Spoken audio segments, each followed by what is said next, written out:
الحمد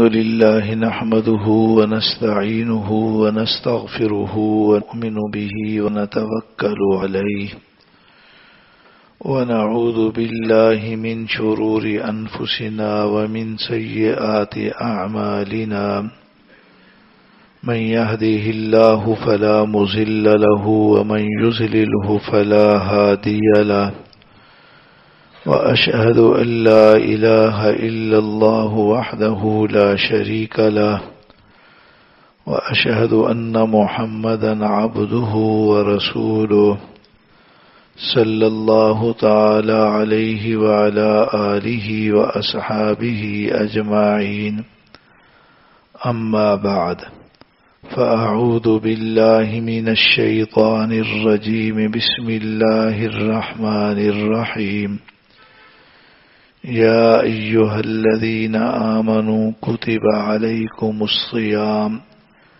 كما كتب على الذين من قبلكم لعلكم تتقون. الحمدللہ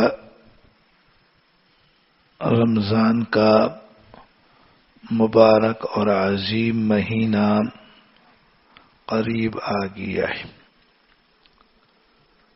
اب اس میں باقی 7 دن یا 8 دن رہ گئے. یہ مہینہ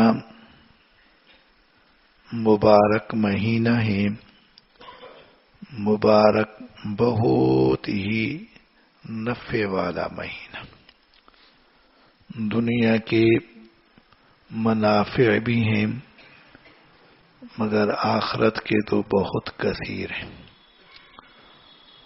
آدمی کے ظاہر کے لیے، جسم کے لیے بھی فائدے ہیں مگر باطن روحانیت کے فوائد بے انتہا ہیں. روزے کا عمل تو اتنا ہے کہ صبح صادق سے غروب شمس تک کھانا پینا وغیرہ بند کر دینا ہے. یہ روزے کی ایک ہیئت ہے، ایک شکل ہے. پھر اس کے نتیجے میں آدمی بھوکا رہتا ہے، پیاسا رہتا ہے، اور اللہ نے اس عمل کے اندر اتنے فوائد اور برکات رکھی ہیں، اتنے فضائل ہیں کہ ہمارے خواب و خیال سے بھی بڑھ کر ہیں.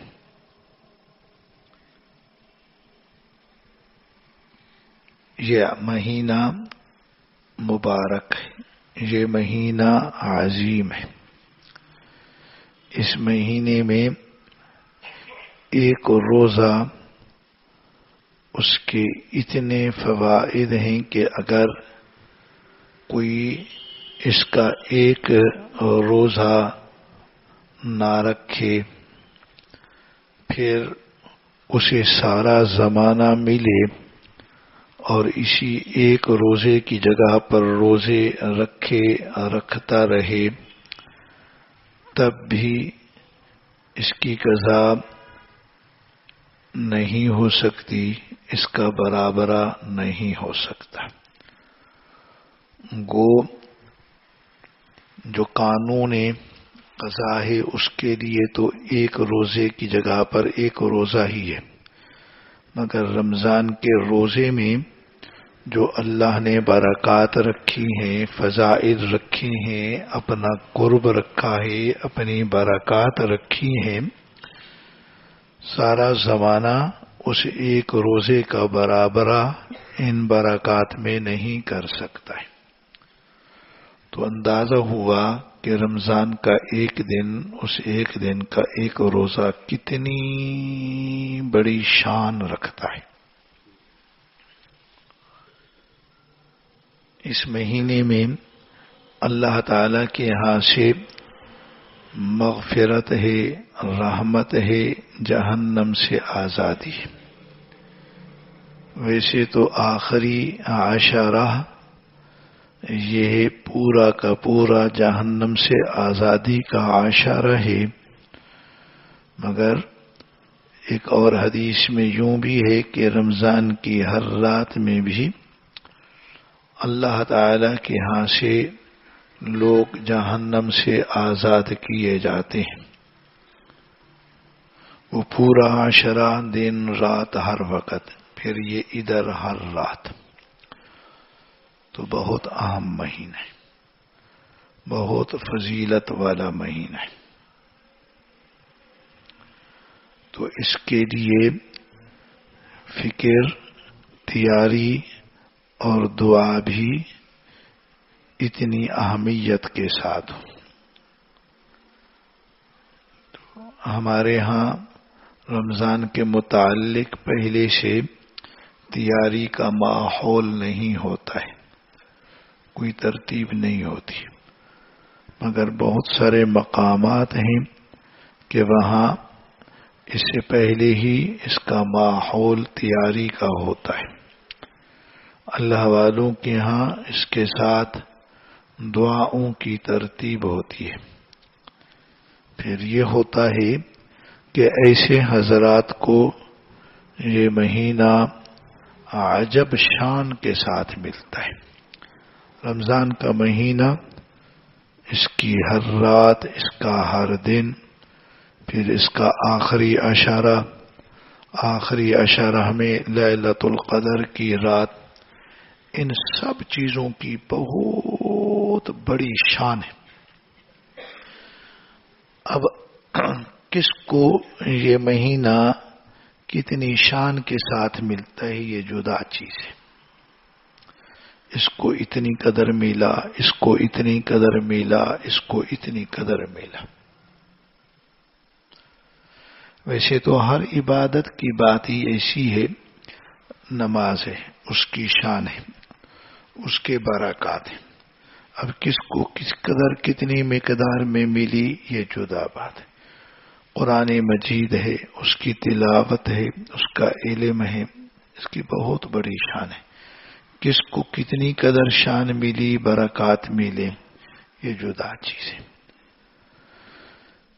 ہے اللہ، یہ بندے کی محبت، طلب، شوق، کیفیت، نیت، اخلاص، خشوع و خضوع، کئی امور ہیں جن کی وجہ سے ہر عبادت کا رنگ بڑھتا ہے، چڑھتا رہتا ہے۔ اللہ تعالی ہمیں یہ سب چیزیں نصیب فرمائے۔ ہم لوگ جس درجے میں نماز یا عبادت کر لیتے ہیں، ہم اپنے آپ کو باکمال سمجھتے ہیں۔ ایسا تو سمجھنا نہیں ہے۔ سمجھنے کی وجہ یہ ہے، ہم لوگوں کی نظر دین اور عبادت کے معاملے میں ان پر ہوتی ہے جو دین میں کم ہوتے ہیں۔ جو نماز نہیں پڑھتا، ہم اس کے تقابل میں اپنے آپ کو دیکھتے، ہم کہتے ہیں ہم باکمال ہو گئے۔ اور تلاوت میں، ہر چیز میں ہمارے اندر یہ حالت ہو گئی ہے۔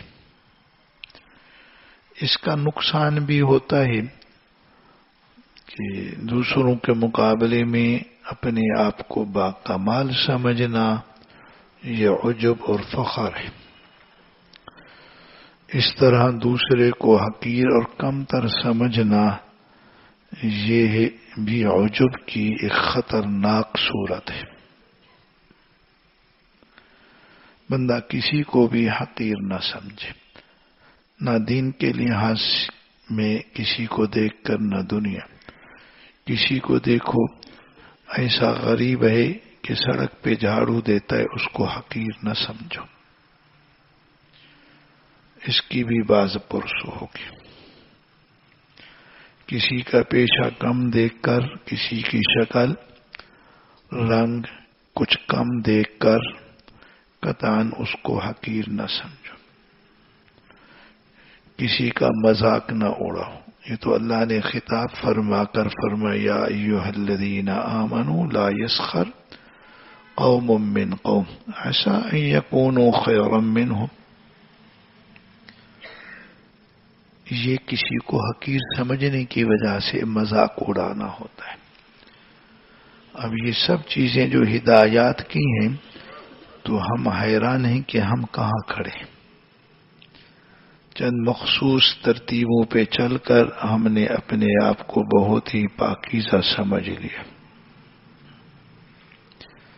اور بہت امور تو رہ جاتے۔ بندہ اپنے باطن، اپنی روحانیت پر نظر کرے تو بہت کچھ سمجھ آتا ہے۔ تو بھائی بات سے بات آگے نکلتی بڑھتی گئی۔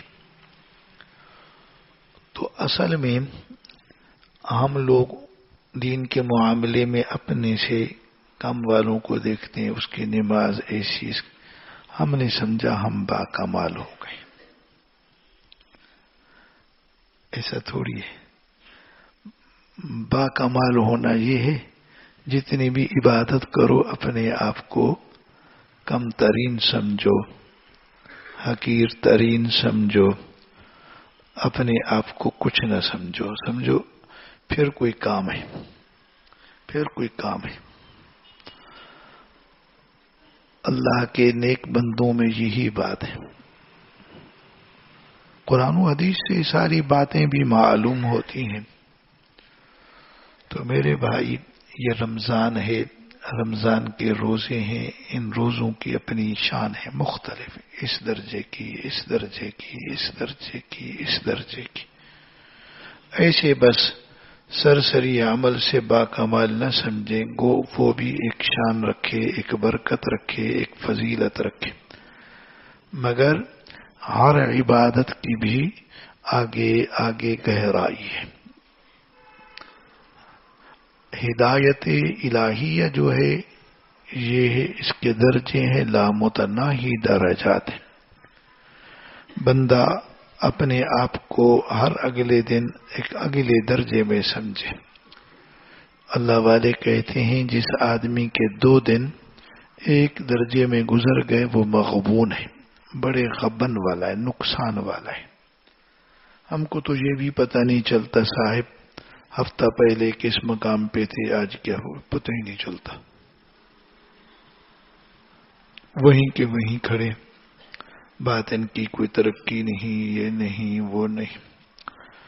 ہمیشہ لیجئے باطن کی ترقی کی سمجھ نہ آوے، وہ ہر ایک کی سمجھ کی بات بھی نہیں ہوتی، مگر ظاہری اعمال میں تو آگے بڑھتے اپنے آپ کو نظر آئے۔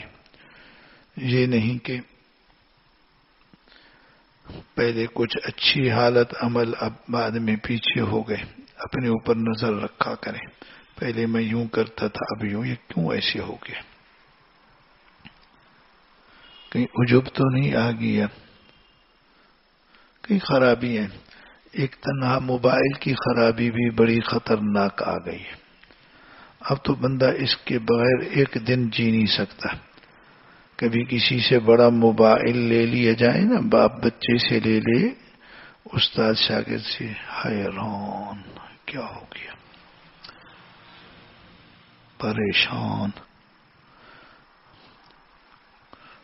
یہ ہم نے گندی عادت بنائی۔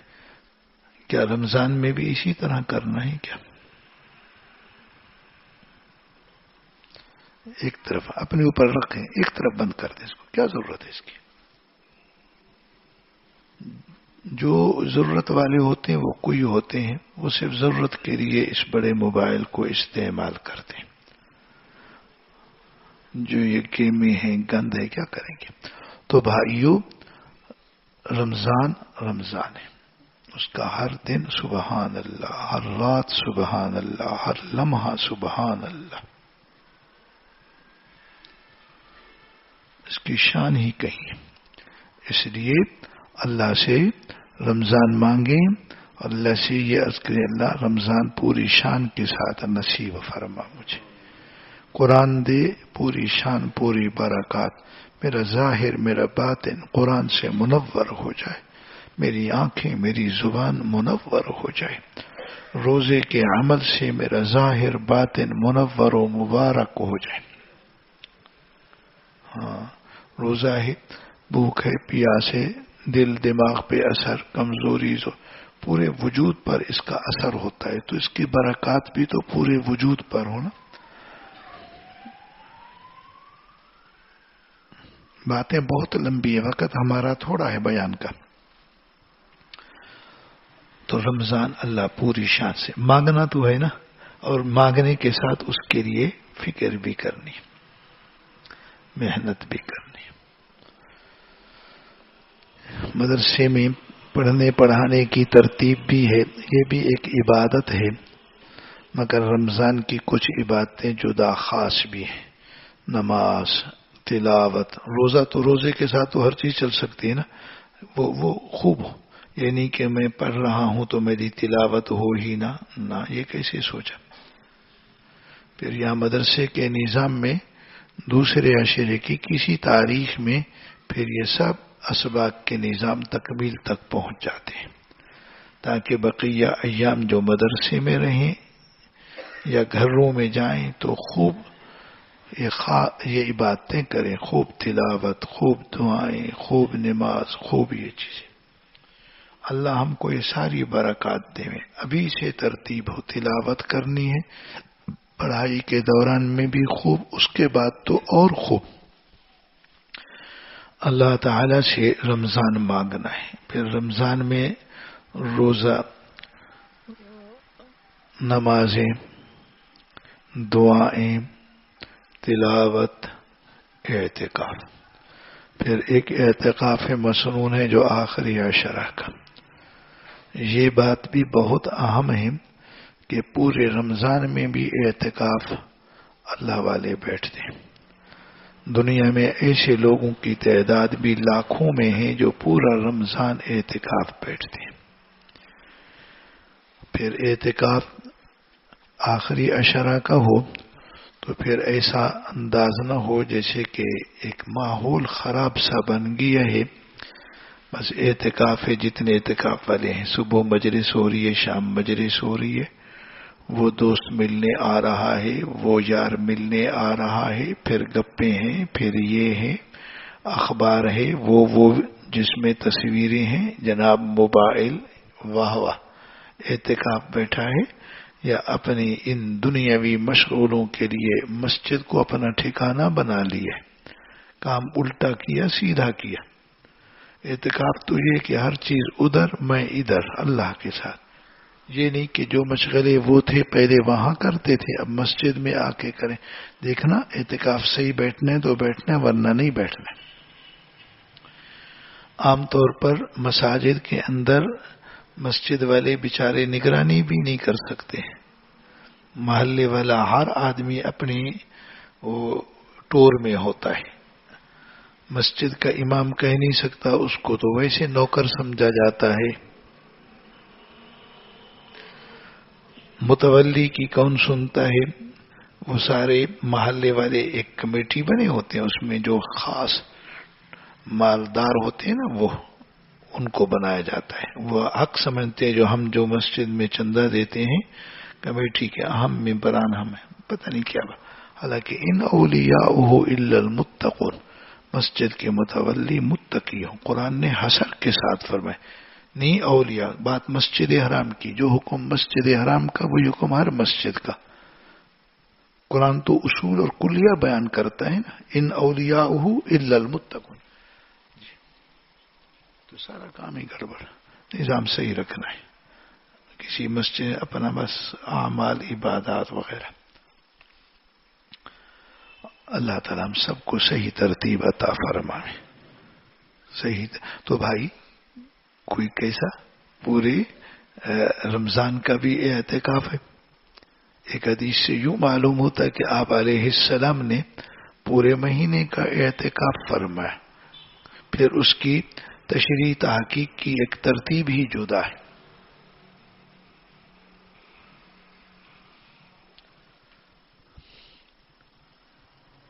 پھر آخری عشرہ کا اعتکاف تو مسنون ہے. آپ علیہ السلام ہمیشہ آخری عشرے میں اعتکاف بیٹھتے. ایک سال جو نہ بیٹھ سکے اگلے سال 20 دن بیٹھے. 20 دن کا بھی لیجیے اعتکاف مل گیا. اب رمضان میں تو ویسے روزے ہوتے ہیں, بندہ مسجد کا بن جائے. پھر طالب جان ہماری تو پڑھائی جتنی بھی ہے وہ سب وہی مسجد میں رہی ہے. گھر کی طاق اور انتظار کی بات نہ ہو. بس وہ جو مسافری کے یہ امور ہیں اس میں بہت برکت ہوتی ہے. ہر چیز گھر میں تو 100 کام نکل آتے, تو ذہن ہو میں نے یہ کرنا. اعتکاف کا, تراویح کا, تہجد کا. رمضان میں تو تہجد آسان ہے. کیوں؟ سحری کے لیے تو اٹھنا ہی ہے نا. عین موقع پر نہ اٹھیں, یہ آگے انگلیوں کے پورے دھوئے, ایک کلی کی ادھر آنکھوں کو پانی, جناب سحری پہ بیٹھ کے, نہ وضو نہ نماز. یہ کیا بات ہے؟ اگر ہم دیکھو ہر انسان کی ایک طبیعت چل رہی ہوتی ہے. کسی کی طبیعت بہت ڈھیلی, بہت سست ہوتی ہے. اچھا, وہ رمضان کے لیے بھی اپنی اسی طبیعت کو نہیں بدلتا ہے, بس جیسے چل رہا ہے ویسے. جیسے اگر عام دنوں میں بھی تہجد کی عادت نہیں ہے, کوئی اٹھائے بھی صحیح, تو اپنی اسی طبیعت پہ چلنا ہے, نہیں پڑھنی. یہ کیا بات ہے؟ اگر اپنے آپ کو اپنی طبیعت کے اوپر چلائیں گے تو پھر تو کام خراب ہوگا. نہ طبیعت, ہم اپنی طبیعت کے لیے نہیں پیدا کیے گئے, ہم اپنی خواہشات کے لیے نہیں پیدا کیے گئے, ہم دنیا کے لیے نہیں پیدا کیے گئے. ہم تو اللہ کی عبادت کے لیے پیدا کیے گئے, اللہ کو راضی کرنے کے لیے پیدا کیے گئے. طبیعت و خواہش پر چلنے کے لیے نہیں, اللہ کے حکموں پر عمل کرنے کے لیے پیدا کیے گئے. اسی میں عرض کر رہا ہوں, میری بات کو سمجھنے کی بھی کوشش کریں کہ ہم اپنی طبیعت پر کیسے چلتے ہیں. تو ایسے رمضان ایسے نہیں. اگر رمضان اہتمام سے تہجد پڑھی, پہلے اٹھنا ہے, پہلے تہجد پڑھوں گا, پھر سحری, آرام سے انشاءاللہ. اس مہینے کی برکت, پھر اس میں دعا. اللہ امید ہے ساری زندگی تہجد عطا فرما دیں گے. اللہ سے مانگنا بھی ایسے. رمضان تو ہے ہی ایسے, وہ تو ابھی بیان نہیں ہو رہا, موقع ہوا کبھی انشاءاللہ عرض کروں گا.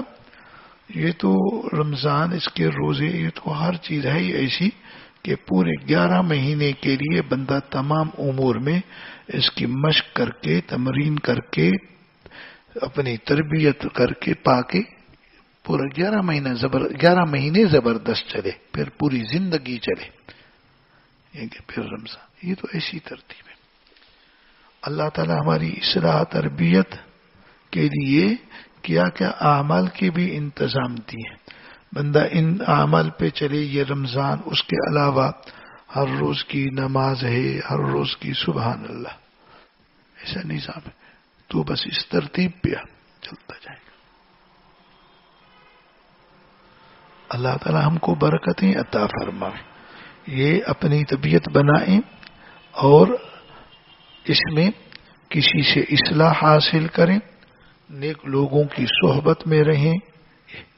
اللہ تعالیٰ فرماتے ہیں, یا ایھا الذین آمنوا اتقوا اللہ وکونوا مع الصادقین. ایمان والو اللہ سے ڈرو اور سچے لوگوں کے ساتھ ہو جاؤ. ایک تو اعتبار عقائد و نظریات ہر چیز کے, ایک ویسے بھی ان کے ساتھ صحبت ہو. پھر صحبت کے بڑے اثرات و برکات ہوتے.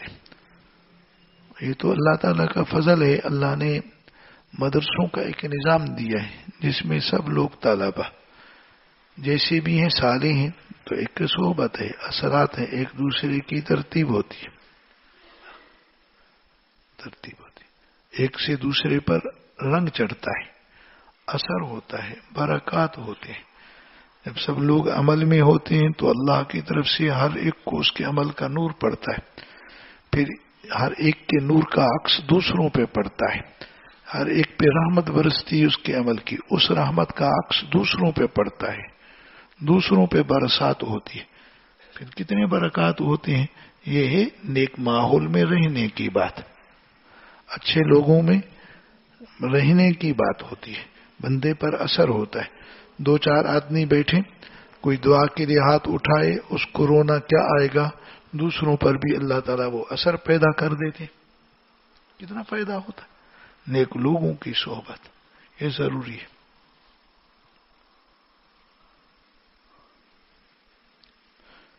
قرآن مجید میں سورت کہف میں اللہ تعالی نے کتے کا ذکر کیا ہے.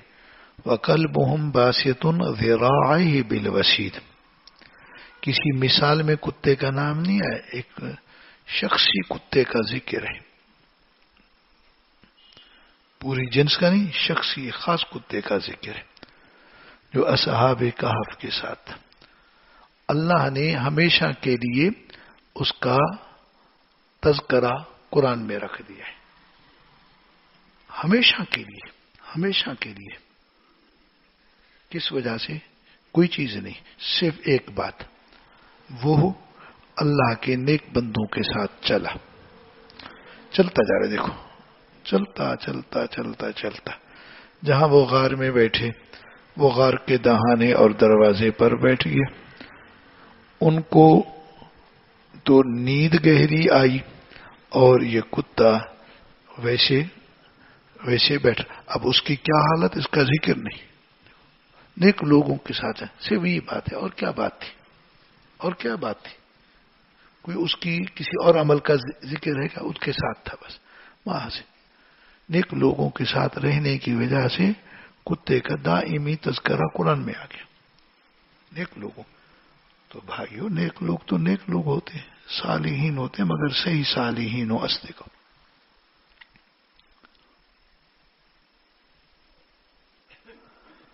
قیامت کے دن نیک صالح دوست اور مجلسی آدمی کے لیے سفارش کریں گے. قیامت کے دن کفار کے لیے یہ بڑی حسرت ہوگی کہ ہمارا کوئی نیک دوست نہیں ہے. قرآن مجید میں ہے، اللہ تعالی نے کافروں کی بات وہاں کی پہلے بتلا دی. فما لنا من شافعین ولا صدیق حمیم. خود کہیں گے ہمارے تو کوئی سفارشی نہیں، ہمارا تو کوئی خالص دوست نہیں.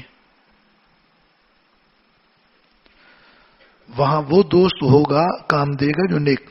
قرآن کہتا ہے الاخلاء یومئذ بعضهم لبعض. قرآن یعنی اللہ تعالیٰ فرماتے الاخلاء یومئذ بعضهم لبعض عدو الا المتقین.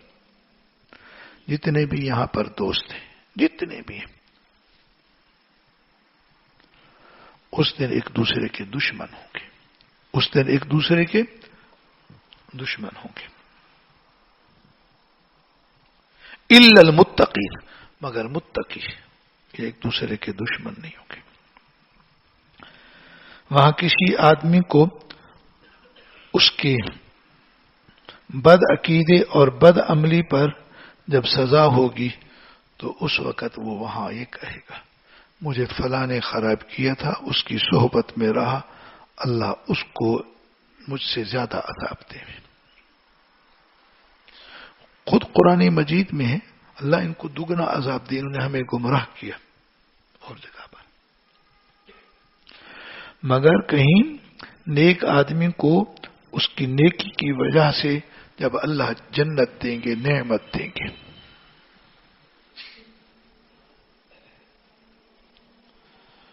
وہ دعا کرے گا فلاں میرا دوست تھا، وہ مجھے سمجھاتا تھا، اس کی اللہ اس کو جنت ہے. یہ صرف قیامت کے دن نہیں، مرنے کے بعد جب آدمی قبر میں پہنچتا ہے وہاں اس کے لیے عذاب. تو اپنے پیچھے بد دوست کے لیے یہ بد دعا کرتا ہے، اس کا انجام بھی ایسے، مجھے اس نے ایسے خراب کیا، مجھے غلط راہ پہ لگایا. نیک آدمی کے لیے جب وہاں پر ہوگی وہ دعا کرے گا اللہ فلاں نے مجھے اس راہ پہ لگایا، اچھی بات، دیکھا اس کو بھی ایسا بدلا دے.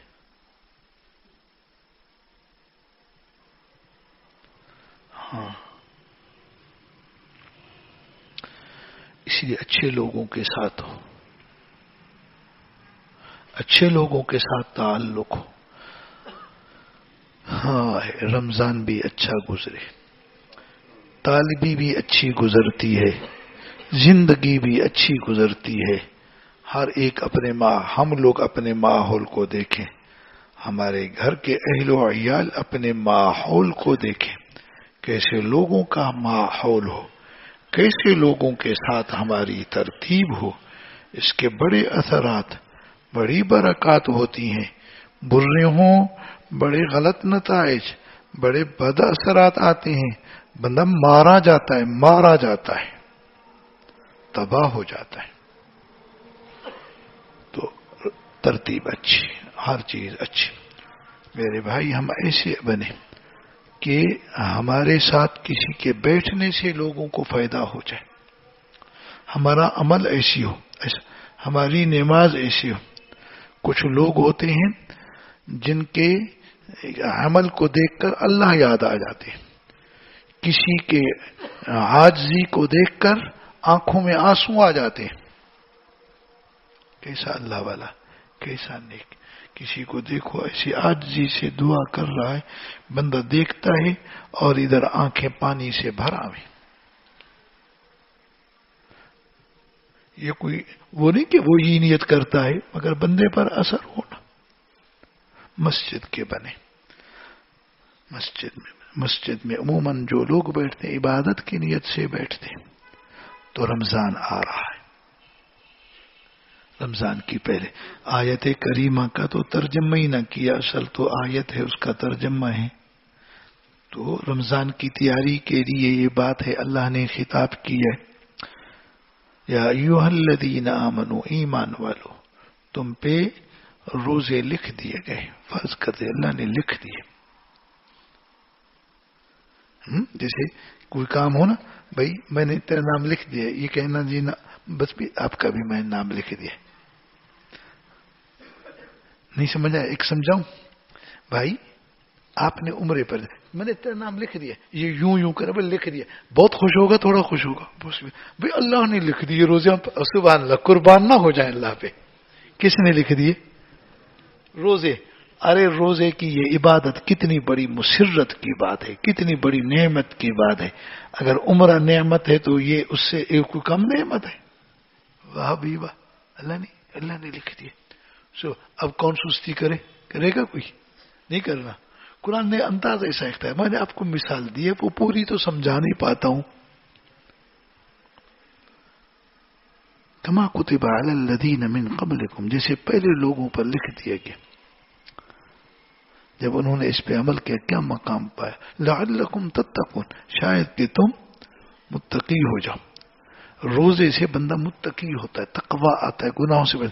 اگر ہمیں روزے کی حقیقت معلوم ہو نا، ایک ہوتی ہے ماہیت شکل، ایک ہوتی ہے حقیقت، تو بندہ پھر حیران ہو جائے کہ اس میں تو واقعی بات ہی ایسی، بندہ گناہوں سے بچے. انشاءاللہ کسی موقع پر ضرور یہ بات عرض ہو جائے گی.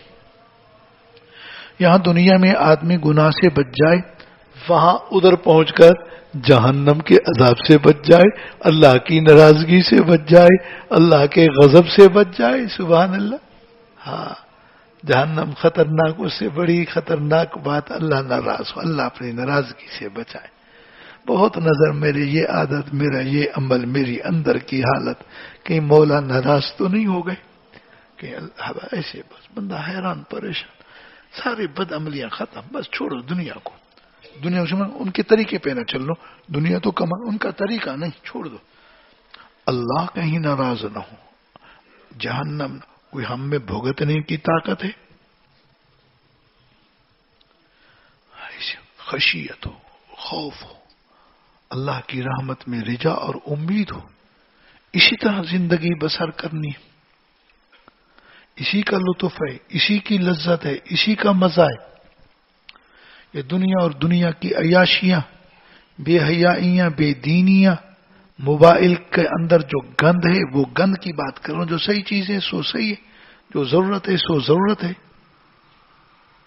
مگر یہ ان سے دور رہیں. طبیعت کو اللہ سے مانگ، اللہ غلط چیزوں سے نفرت دے دے. طبیعت مانگ، اللہ سے مانگنا ہے. ابھی ہماری ان چیزوں میں طبیعت نا زیادہ گھسی ہوئی ہے. اب کہ اللہ ان سے نفرت دے دے، کراہت دے دے. نیکیوں میں کبھی بندے کی طبیعت نہیں لگتی، اللہ سے مانگ اللہ نیکی میں طبیعت لگ جائے، طبیعت لگ جائے، میری طبیعت بس شریعت کے تابع بنا دے، اسے مانگنا. تو رمضان آ رہا ہے، عجب مہینہ ہے، عبادتوں کا مہینہ، دعاؤں کا مہینہ، اللہ سے بخشش مانگنے کا مہینہ، اللہ رب العالمین کے ہاں سے مغفرتوں کی عطا کا مہینہ. ہر چیز کا سمندر ہے جو بہنے کو قریب ہے، ابھی رحمت کا، مغفرت کا، جہنم سے میرے اللہ کی اتنی رحمتیں، اتنی رحمتیں، بس ہم سمجھ ہی نہیں سکتے. اتنی رحمتوں کی برسات اور سمندر بہ پڑیں گے. پھر فائدہ تب ہوگا جب ماحول میں رہ کر یہ ساری چیزیں سارا وقت گزرتا رہے، پھر یہ اللہ سے مانگتا رہے، یہ گزرتا رہے، مزہ ہی آ جاوے.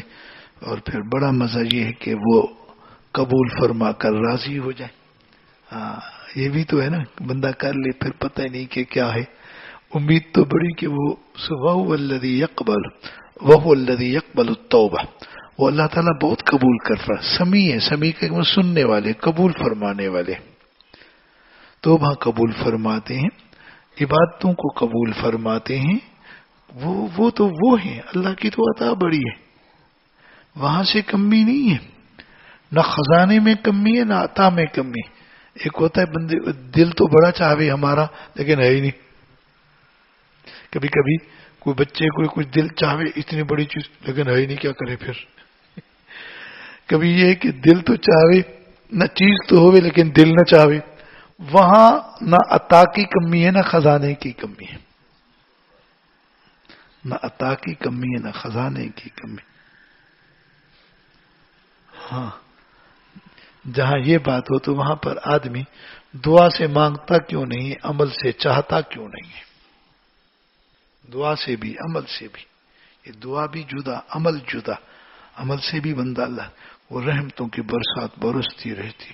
نہیں پتا ہمیں کہ نماز میں قرآن کی تلاوت پر کتنی رحمت اور سکینت برستی ہے. عمل جدا ہے، دعا جدا ہے. دعا گو ویسے عبادت ہے.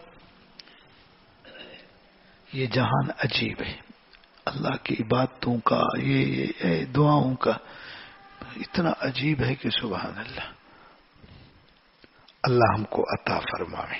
تو اللہ سے رمضان بھی مانگنا ہے، رمضان کے تمام عبادات مانگنی ہے اور ان کے لیے محنت بھی کرنی ہے اور خوب محنت کرنی ہے. رمضان ایسے ویسے نہ گزرے. پھر اس رمضان میں ایک رات عظمت کی رات ہوتی، وہ بھی ابھی سے مانگنا شروع کرے. صرف مانگنے پر نہ ہو، پھر جب وہ راتیں آئیں تو پھر ان میں جاگنے کا بھی شوق ہو نا، اور انہیں جاگے بھی سی. وہ بھی کوئی مشکل نہیں، اللہ تعالیٰ آسان فرما دیتے ہیں. بندہ کچھ کرنے والا تو بنے نا، نہیں بنے گا پھر کیسے ہوگا. تو فکر ہونی چاہیے، تیاری ہونی چاہیے رمضان کی بھی، اور اس کے علاوہ اپنے ہر روز کے اعمال کی بھی. اللہ نے روز کے اعمال رکھے ہیں، ان کی بھی. مسجد کے بھی روز کے اعمال ہوتے ہیں، ان کی بھی چاہت ہو. یہ تو ہر روز کا بھی جہان ہے. رمضان تو رمضان ہو گیا. سبحان ربک رب العزت عما یصفون وسلام علی المرسلین والحمد للہ رب العالمین.